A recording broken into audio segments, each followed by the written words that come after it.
What's good, guys? I'm John the Chief, and for this video, it's gonna be covering the summer roadmap for Fallout 76. There's a ton of new content being added, which I'm excited to talk about, but I'm not gonna be talking too much about the fall and winter content, mainly because with Cucamongus rolling around where now everything is getting postponed, even Wastelanders got postponed again, remember, for I believe another week or two back before it got released. There's probably going to be more delays on a lot of this content, so I feel like there's no real reason to talk too much about that future content that won't be coming out till fall at the earliest, but most likely will be postponed till probably winter or summer of next year. So we're going to be avoiding that touchy topic for now, and we'll be talking about the whole entire summer roadmap. You can thank Cucamongus for this. Now, first of all, everything's free! Get excited! You don't need to spend a dime, which is great. Then, public teams is being added, which is gonna be essentially LFG, which is amazing for this type of game. Now, it doesn't sound like a big deal, but imagine this. You having LFG teams in your world. This is gonna be super useful because these LFG teams can be starting group events like Scorched Earth, Encrypted, these two big events that are a lot of fun, but it's hard to be coordinated with a bunch of randoms. This will have a team that will start events probably, because that's what you're going to end up doing in these groups most likely. And then once they start the event, you can tag in and you can do your part, but no more just waiting for someone to eventually grab the 3 pylons and let everybody else shoot the imposter sheep squatch. No, you'll probably have someone in that LFG team that does it all for you, which is going to be great. You don't need to actually coordinate it that easily. There will probably be competent people that start these events. Encrypted is really frustrating because no one knows how to grab a pylon. It's not hard to grab a pylon. Anyways, next off, legendary perks. Now, they actually revealed one if you zoom in on the picture. It's called Heavy Duty. And it says take less ranged damage. I don't know the percentage, it's really blurry, but for a full set of heavy armor. I don't know if this includes power armor, but this is really good. They're actually making it so that way you want to be running a matching set of gear. You don't want to be mixing and matching, say, marine armor, which is, I believe, a sturdy armor, and heavy combat armor. No, they are rewarding you now for running a matching set, which is really nice for everybody who took the time out of the day to collect 5 pieces of heavy Brotherhood of Steel combat armor that's unyielding, like me. I don't know why I did that. Guess I want this buff. Anyways, that is going to be really nice. They promised this a year ago, so they're finally releasing it. I'm excited. Hopefully it's going to be a lot of fun, and I'll bring this topic back up in a little bit because it still might be relevant to something later. Now, a colossal problem is going to be a summer event, and it's going to be about the legendary Wendigo Colossal. So, this is going to be a lot of fun. Maybe they'll bring a reason to actually kill it, because right now we're farming these junk items, the Wendigo Colossus Vocal Sack, which does nothing to my knowledge. And I looked up online, the grenade doesn't exist that I heard about, so that's a little bit disappointing. It was just a suggestion on Reddit, and that's what it is, a suggestion. It's not actual information yet.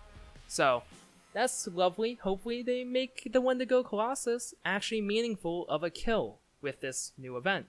Next off is the Fast Not Returns. They are bringing back this old event from, I believe, winter of 2018. Wow, that feels so long ago. So that's gonna be a lot of fun. We can get those old Fast Not schematics and camp items. Also, the Meat Week event is returning with Graham, and this is gonna be a great way to get tenderizers. Hopefully they give tenderizer schematics which will use legendary modules, and those legendary modules can actually make a legendary version, because who uses a tenderizer? Seriously, I want to talk to you. I want to know why. Because it's kind of garbage right now. Anyways, next off is the community challenges. We had community challenges for killing scorched enemies and such. and these were to get things like a legendary purveyor sale up to 50% off. If they're doing that again, that'll be a lot of fun, and also 50% off for legendary modules would be great, and maybe I could finally get a legendary new Wastelanders weapon after opening over 50 total of Gauss miniguns and plasma casters. I still haven't gotten a single bloodied one, and that's why I cry at night. Anyways, this is all going to be happening in Update 20, and I'm predicting early June because of Seasons, which is the bulk of this video. I'm super excited to talk about this because this actually looks really interesting. Seasons are the Fallout 76 version of the Season Pass. It's going to last 10 weeks, and there's 100 ranks or spaces in this board game map. Now, the season is going to be based off of a board game. You know those board games that you come across in Fallout 76? Yeah, it's going to be like that. It's going to be the map of it, and you have to travel throughout the whole entire board game. And at each space, you're going to get a reward. Now, there's going to be 100 ranks, 10 weeks. That means you have to go through 10 ranks on average a week in order to make it to the very end, in order to get all the rewards, which that should be the goal because they are giving very good rewards at the end, which I'll be talking about. The rewards are going to be things such as atoms, perk card packs, which I think it might actually be legendary perk card packs. Just because of the way it's laid out, it just seems something that would fit a little bit.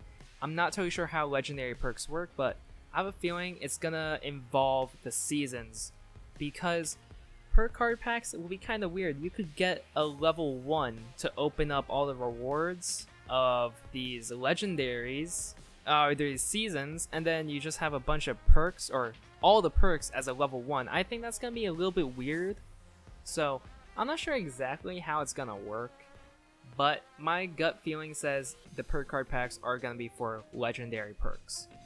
Now, it's also gonna be giving unique cosmetics, consumables, weapon and power armor skins, camp items, and even legendary script, caps, and gold bullion can be rewarded. This will be probably a really easy way to get some gold bullion. I know you can't repeat the ranks, but this will also start up some controversy because you can actually purchase each rank. After the first 2 weeks of the season, you can actually buy each rank for 150 atoms. So it would take 15,000 atoms, which is quite a handful of money, but with that you can clear out the whole entire board after 2 weeks. The issue is that they're giving items that are actually useful. There was a lot of bashing on Fallout 76 for the repair kits that were released because you could technically pay to win and use them. But this is even better. Legendary script is literally a legendary weapon. You can pay for legendary weapons, sort of. It's limited, so that's where I think it's okay. But still, the concept is a little bit shady. It makes it so it seems like they might be willing to sell gold bullion down the line, and that's a really scary state of the game for Fallout 76. So I'm not sure how it's gonna go, but being able to technically purchase legendary script, caps, and gold bullion, prepare for a giant hate wagon from all these critical YouTubers that just want to hate on the game, and they get a lot of fans for just hating on video games. So get ready for that. You're gonna get a little bit of hatred. Also, there's gonna be special rewards at ranks 25, 50, and 76. I know you were thinking 75, but they wanted 76 because of Fallout 76. Haha. We don't know what the rewards are, but they look interesting, especially with the spots on the map that correlate with it. So we don't know what we're gonna get, but hopefully it's gonna be something really cool. Maybe access to some new weapons or something. I really want to get new weapons. I really want a level cap increase too. I want a lot of things. I'm greedy. Anyways, how do we get these ranks though besides atoms? Well, you have to earn score. Score is going to be earned by multiple factors. The main amount of score that you're going to be earning is going to be through the daily and weekly challenges, which they are overhauling. In addition, nuclear winter challenges are going to be adding to your score. This is very important because they're changing the challenges. They used to be sometimes really annoying, like you would have to take a picture of another player in a rad storm, which who goes out of their way to do that for like 40 atoms? Instead, it's gonna be something like complete a public event, kill a legendary creature, earn a level up. These challenges are gonna be more natural, where you will do it from just playing the game. You don't need to go out of your way to do something weird in order to actually earn the rewards. In addition, you're gonna be earning score through XP and also completing public events. They're thinking of ways to give you score for completing the endgame content, which is repeatable, the dailies and all that good stuff, but they haven't confirmed anything yet. They are just thinking about it, so take it with a grain of salt. The overhaul challenges is just to make it feel more directly rewarding. Old dailies will give you atoms, which atoms don't translate to anything. This will translate to actual XP, or their new XP system, which is score, and that will give you a direct reward when you level it up. So that's going to feel a lot better for the players, especially since a lot of people don't know what to spend their script on, and they just don't know what to decide, and this kind of takes the choice away from them, but by planting it directly in front of them makes it feel more satisfying when you earn that rank up, and completing a daily just feels more meaningful because you already know what you're working towards, instead of just the possibility of getting something cool from the atom shop. They are not going to be changing the lifetime challenges. Those are staying the same. Those will not be changed. It's only dailies and weeklies that are being overhauled. In addition, rank ups will be taking about an hour to 2 hours of playtime, so it's going to take quite a while to get to rank 100. That will be 100 to 200 hours worth of playtime in order to max it out, they estimate. But they also probably estimated that the Wendigo Colossus was going to be a difficult boss for people, and using my bloodied melee build, I killed it in like 30 seconds. So we don't know where it's going to go, but it could be a lot easier. Save up your bobbleheads for leader, because that gives you bonus XP. Get ready to use the LFG system and use the perks that increase the XP that you earn while on the team. Hoard up the items that increase the amount of XP you're earning. All this good stuff, and then you should be able to level up faster, and that will actually make it a lot easier for ranking up through the season and getting all the cool rewards at the end. But again, if you want to be lazy, you can purchase all your rank ups for 150 atoms per rank. Again, 15,000 atoms in order to hit max rank. You can expect a lot of lazy YouTubers to actually be just purchasing that instead, so that way they can make cool content on all the rewards of the season. I have a couple YouTubers in mind who I think will actually do that.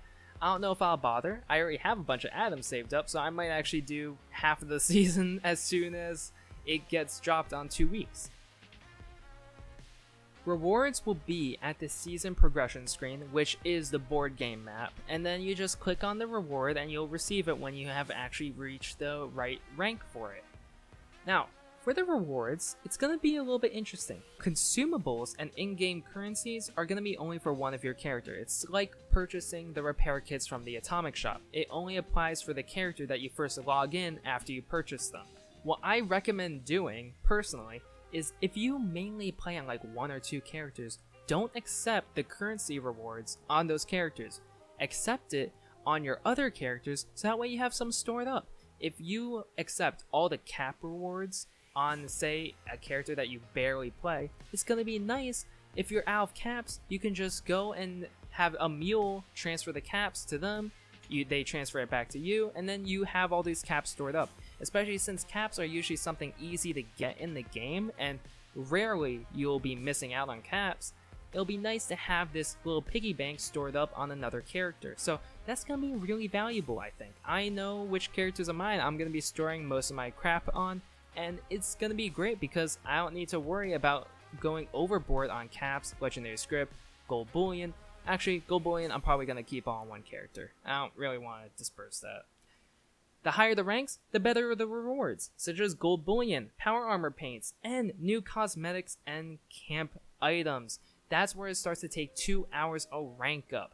So the beginning levels are going to be 1 hour, later levels 2 hours, but those later levels are going to be giving you better rewards. If you intend on purchasing the rank ups. I recommend grinding it out quite a bit before you start purchasing the ranks. Actually, what you should probably do is wait till the end of the season and then purchase them all that you're missing at the very end. The reason for this is because since the later levels will actually need more score, it's better to be purchasing those if it stays the same cost throughout. The first rank up is still going to be 150 atoms, such as the last rank up is also going to be 150 atoms. So what you should be doing is that you should be leveling up that first level legitimately and then purchasing the last level with atoms.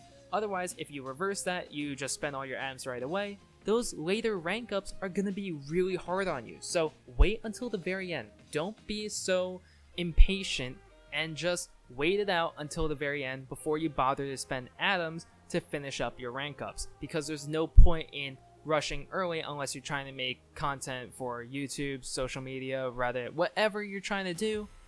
There's no point in rushing it right away. Next off, the rewards are going to be actually pretty cool. They include the Captain Cosmos Power Armor skin, which actually looks pretty nifty, a fresh look for Secret Service Power Armor, which that sounds really sketchy to me because Secret Service is a regular armor, not a power armor. So are they referring to T65? Are they referring to the Secret Service regular armor? Who knows? We don't know exactly what's happening, but it's a little bit sketch to me. Also, a new Gatling gun skin and a cozy fireplace for your camp that is actually a secret door. So these rewards actually seem really cool. The secret door sounds like a lot of fun, and I'm expecting a lot of people make cool mazes out of this. I really want to design a really fun maze as my base and then just have people try and travel through it, and maybe I'll do a giveaway for people that get through the reward. I think that actually be pretty fun. Maybe that'll be a cool video setup or a live stream. Next off, reaching rank 100 gives you the end of season bundle, which has Jangles the Moon, Monkey, Stein, and a planetarium desk lamp that features special lighting and visual effects, and even a framed version of the Season 1 board game. This is all looking very fun. It doesn't seem very pay to win. The only thing that is really meaningful and not just a skin is going to be the caps, the gold bullion, the legendary script, but hopefully they don't reward too much of it, because otherwise it will start to feel like a pay to win game. And that's going to be it for what we have in store for the summer roadmap. Honestly, this season could be pretty interesting with how these rewards work. Hopefully they add a lot of the content that is missing a bit, that just feels like a little hole in the wall we want to patch up, but it looks good. Hopefully they actually deliver on everything, unlike last summer, because last summer I believe they only gave us half of what they promised, because they promised us Nuclear Winter Mode, which they did. They promised us Vault 94, which they did, but they took it out with Wastelanders. And they also promised us Vault 96, and they promised us Legendary Perks. They only went halfway with last summer, so hopefully, even though Cucamongus is rolling around, we actually get the rewards that we were promised. Anyways, hope all of you guys enjoyed the video. Let me know what you guys think of this. Is this gonna bring you back into Fallout 76? I'm not totally sure yet, but I'm willing to give it a shot. I always like testing out new content. That's one of my favorite things to do in video games, seeing what new updates there are. But I want to know what your thoughts are on this. Do you think this is worth it? Anyways, hope all of you guys enjoyed the video. Make sure to like, comment, and subscribe if you enjoyed it, and have a good day.